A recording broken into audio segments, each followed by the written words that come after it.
महाभारत इतना बड़ा महाकाव्य और ग्रंथ है कि इसके साथ कई दंत और लोक कथाएं भी चलती रही हैं। यह ऐसी महागाथा है जिसमें कई अवतारों ने जन्म लिया और धरती पर आए।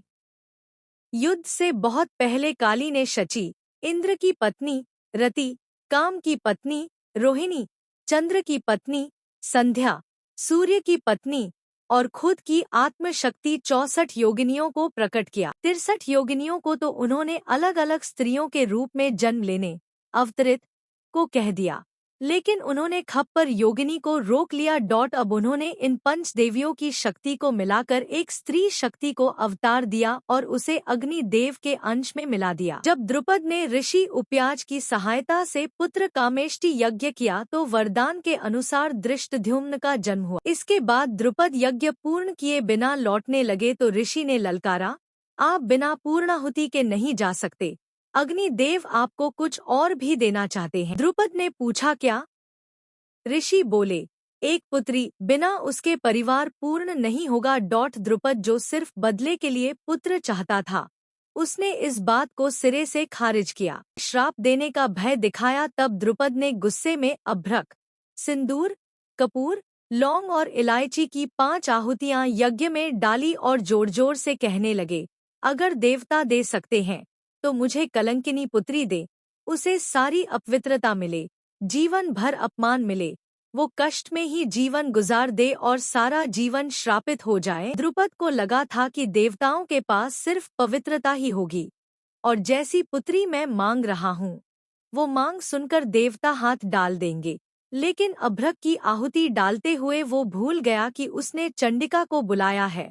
कपूर डालकर उसने धूमावती को पुकारा है, लौंग इलायची की आहुति से तारा मातंगी को पुकारा है और सिंदूर डालकर खप्पर वाली कालिका को घर बुला लिया है। लिहाजा यज्ञ से द्रौपदी प्रकट हुई। इस तरह देवी कालरात्रि के हाथों लिखी जा रही एक धर्मयुद्ध की पटकथा का पहला सोपान पूर्ण हुआ। आखिरी में क्या हुआ? एक दिन इंद्रप्रस्थ में युधिष्ठिर द्रौपदी के कक्ष में भीम उधर से गुजर रहे थे। अचानक उनकी निगाह खिड़की से कक्ष की ओर पड़ गई। उन्होंने देखा बड़े भैया द्रौपदी के पांव दबा रहे हैं और द्रौपदी पलंग पर खप्पर लिए बैठी है और बड़े ही क्रोध से युधिष्ठिर को देख रही है। बीच बीच में कह रही है, मैं तुम सबको खा जाऊंगी, रक्त पी। भीम ये देखकर क्रोधित हुए और कुछ समझ नहीं पाए। उन्हें कृष्ण का ध्यान आया। उनकी माया वो पहले ही जानते थे पर कभी समझ नहीं पाए थे।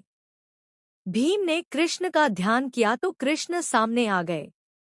भीम ने कहा कि अर्जुन तुमसे बहुत सवाल करता है, मैं आयु में तुमसे और अर्जुन दोनों से बड़ा हूँ, इसलिए आज मुझे भी कुछ बता दो। कृष्ण ने कहा, पूछिए क्या पूछते हैं? भीम ने कहा, तुम्हारी माया क्या है, मुझे भी दिखा दो। इस पर कृष्ण कहते हैं, अच्छा, आज की रात आप चुपचाप वन चले जाइए और तालाब के किनारे एक वृक्ष है उस पर बैठ जाइएगा।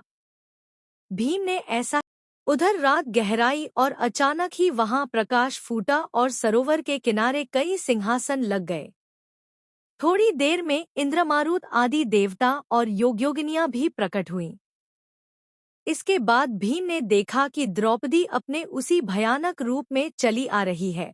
पीछे महाराज युधिष्ठिर समेत उनके सारे भाई और सबसे पीछे नारायण भी हैं। द्रौपदी सबसे ऊंचे सिंहासन पर बैठ गई। युधिष्ठिर ने फिर से क्षमा मांगते हुए अभयदान मांगा तो द्रौपदी क्रोध में फुंफकारने से लगी। भीम ने देखा कि क्रोधित हुई द्रौपदी का रंग काला पड़ने लगा और वह धीरे धीरे काली मां में ही बदल गई। अब वहां जो भी योगिनी उपस्थित थी वह सब रक्तनदेही कहने लगी और खप्पर पटकने लगी। भीम यह सब देखकर मूर्छित हो गए। होश आया तो सामने कृष्ण खड़े थे। उन्होंने पूछा कि क्या देखा? भीम ने कहा, आपकी माया। कृष्ण ने कहा, कोई उपाय है? भीम ने कहा, आप बताइए। कृष्ण ने कहा, आज दोपहर जब द्रौपदी भोजन परोसे तो खाना मत, छूना भी मत और जब पूछे कि क्या चाहिए तो कहना एक वचन। भोजन परोसते हुए द्रौपदी मना नहीं कर सकेगी। भीम ने ऐसा ही किया। पांचाली ने पूछा, क्या चाहिए? ने तपाक से कहा, हम पांचों को अभय द्रौपदी ने अभी ये सुना ही था कि कृष्ण आ गए और बोल पड़े कि छठे प्राण मेरे भी छोड़ दो। द्रौपदी खींच गई और इसी दौरान कुछ बोलने की कोशिश में उसकी जीभ दांत के बीच आ गई। इससे जीभ को घाव लग गया और जमीन पर रक्त की 6 बूंदें गिर गई। इतने में द्रौपदी सावधान हो गई और अन्य बूंदें गिरने से बचा लिया। फिर उसने कहा, ठीक है माधव, जैसा आप कहें। ऐसा कहते ही पांडवों और कृष्ण को अभयदान मिल। महाभारत युद्ध में यही योद्धा जीवित, बाकी मारे गए या फिर श्राप झेलते रहे। युद्ध में अर्जुन नारायण का निमित्त बना, नारायण काली के लिए माध्यम बने और काली का कालरात्रि रूप महाभारत में खप्पर भर भर कर रक्त पीता रहा। द्रौपदी असल में कौन है, इसकी बानगी हमें तब देखने को मिलती है जब वह दुशासन की छाती के लहू से बाल धोती है।